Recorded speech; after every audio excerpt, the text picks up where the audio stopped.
What's going on?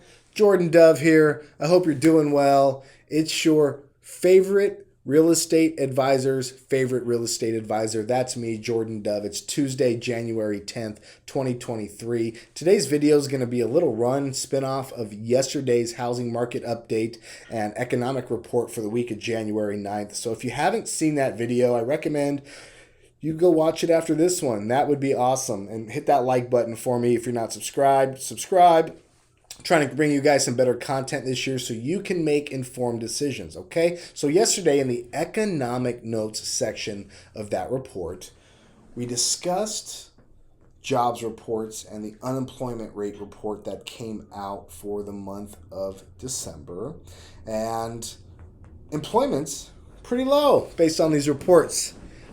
I think it's higher, but it's pretty low based on these reports. And we know that the Fed, in order to combat inflation and bring inflation down, they want that target rate of about 2%. We know that they have to raise the Fed overnight rates and raise it significantly, which they've been doing. I think they should have went harder, quicker, but it is what it is. The overnight rates at 4.25 to 4.5 currently, and we're seeing two more projected half-quarter bumps at the next two FOMAC meetings on February and March, and an expected pause on rates in May. But I think they need to see the unemployment rate rise because with the Fed's overnight rate being higher, they need people to spend less money so inflation comes down. That's how it works, okay? So with people being laid off, less people spend money into the economy and inflation goes down. So they need these corporations and small businesses to lay off employees, which we are seeing happen, actually, Fortune 500 companies laying them off. But I wanted to know, why is the employment rate still reported low, which is a measure that the Fed uses when determining what they're going to do with rates at their FOMAC meetings. So I'm going to dig into it a little bit. I wanted to learn about this. I wanted to know more about it. So I did some research. I did some reading. I want to present it to you guys. So if you like this, please hit the like button. Let me know what you think in the comments about the Fed and about these layoffs. And if you think someone would like this information, go ahead and share this video with them. I would truly appreciate it. Okay, so let's dive into what you need to know about the unemployment and jobs reports, okay?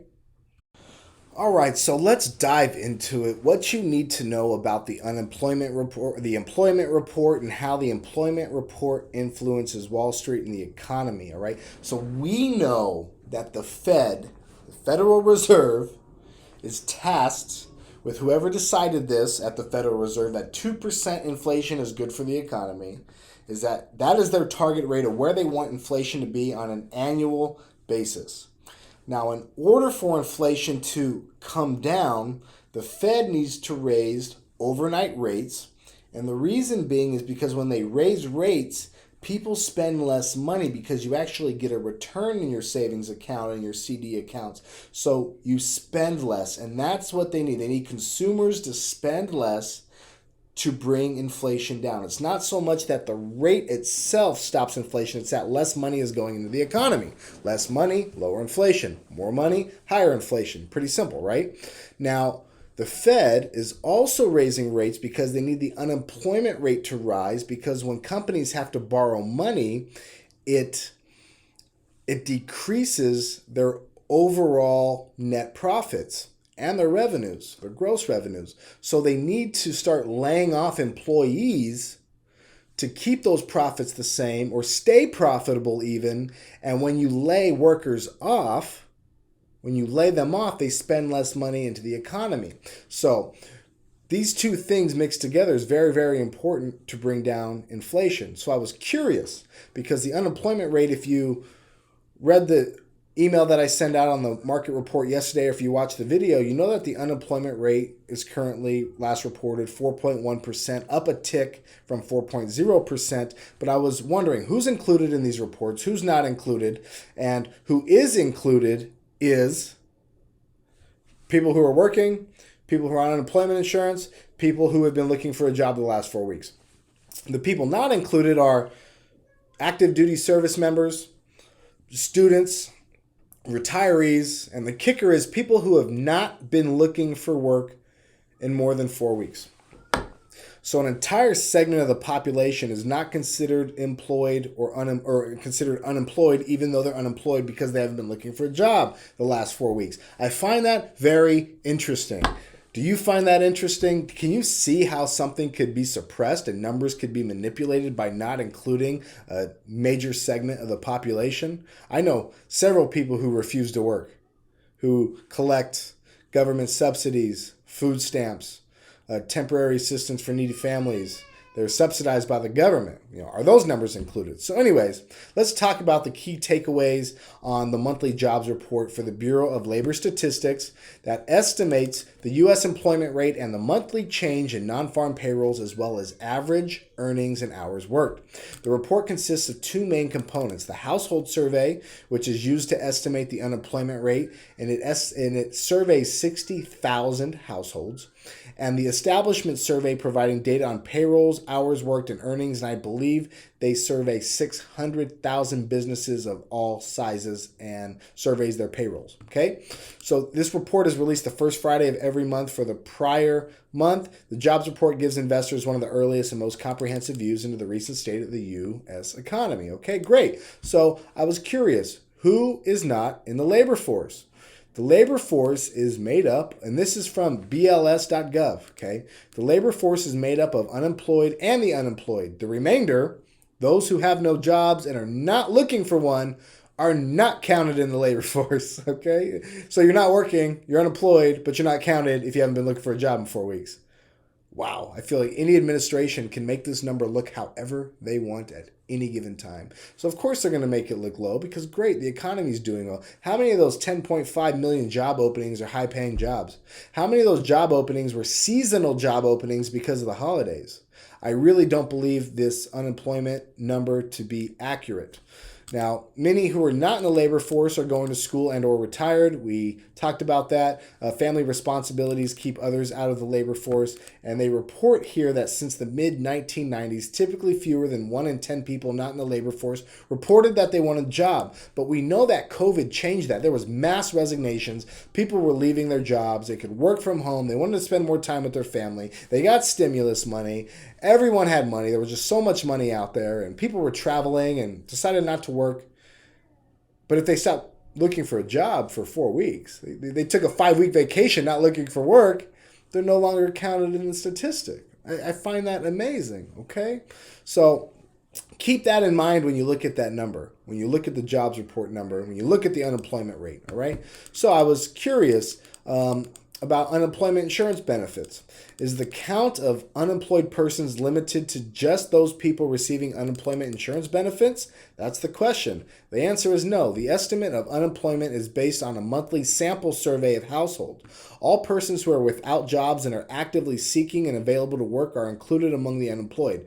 People on temporary layoff are included even if they do not actively seek work. There is no requirement or question relating to unemployment insurance benefits in the monthly survey. All right, so I was very interested in who do they survey? I've never been surveyed. Have you been surveyed? My business hasn't been surveyed either. You could look at certain demographics and you could call a certain area that has a 99% employment rate, hit those households and look at that across the country, get each region, and then now you have your study, right? So that's very interesting. Does the establishment survey sample include small firms? Yes. So yes, about 40% of the establishment survey sample is comprised of business establishments with fewer than 20 employees. The establishment survey sample is designed to maximize the reliabilities of the statewide total non-farm employment estimate. Firms from all the states, size classes, and industries are appropriately sampled to achieve the goal. Okay, good. So that one sounds better to me. That one definitely sounds better to me than the household survey. All right, useful definitions. I wanted to look into the employment rate. So here's further confirmation from the Economic Policy Institute that people who have not looked for work in the past 4 weeks are not included in this measure. It is important to keep in mind that the rate measures the percent of unemployed job seekers in the labor force, the sum of employed and unemployed persons, and not the entire population.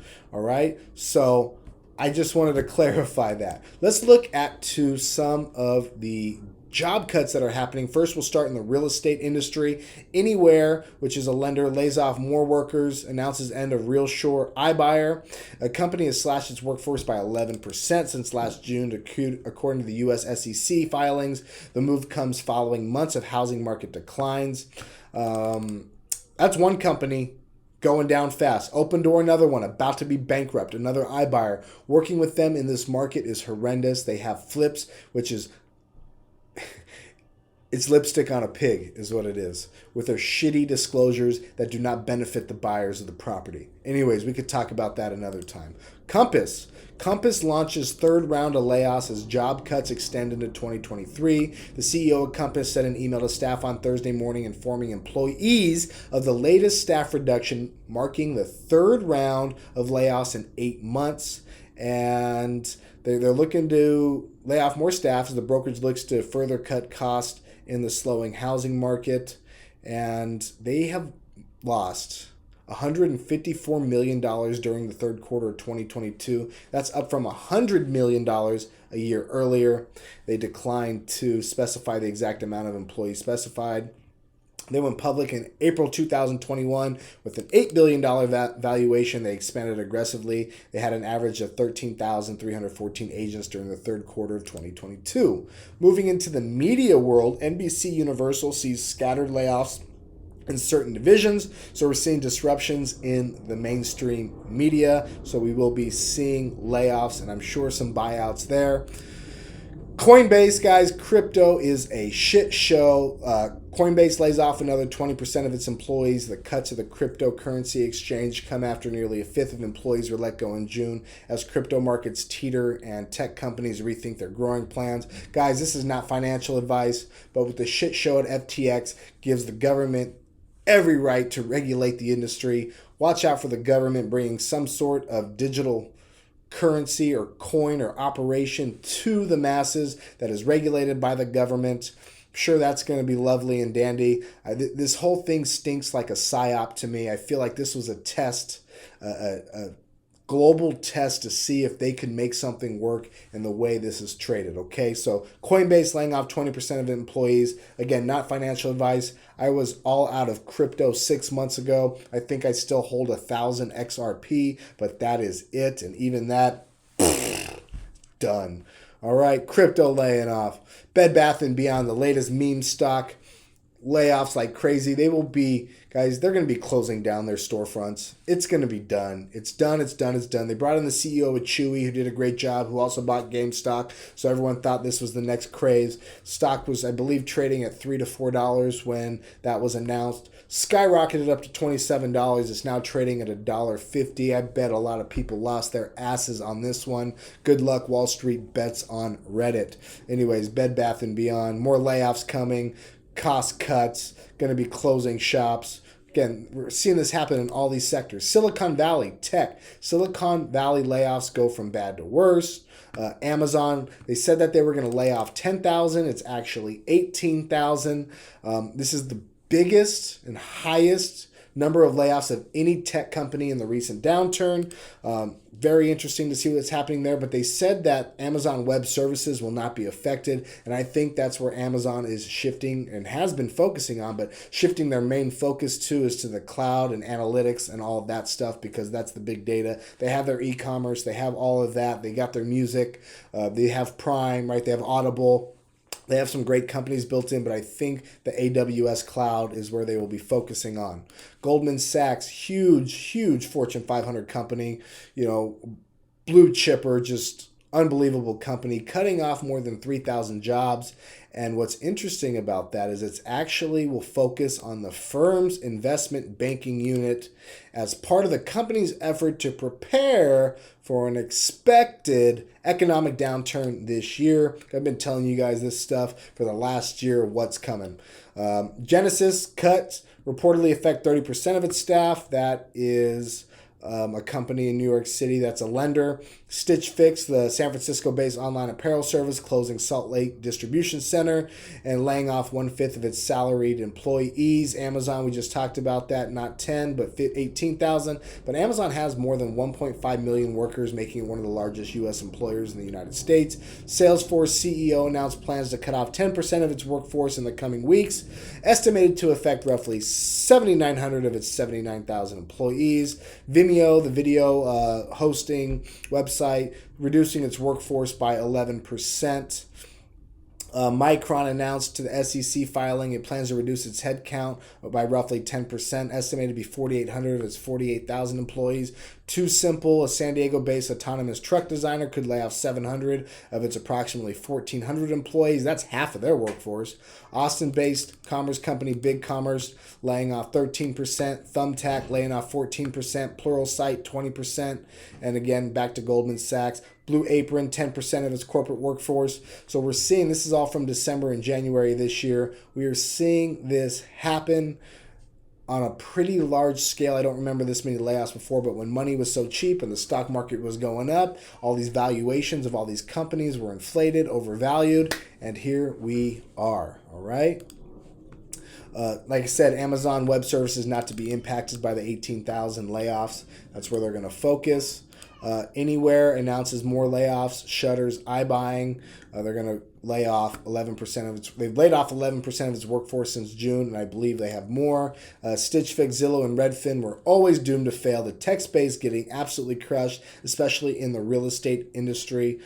Having a personal agent to take you through that emotional process. They've been trying to eliminate the agent, but a computer hasn't been able to do that yet.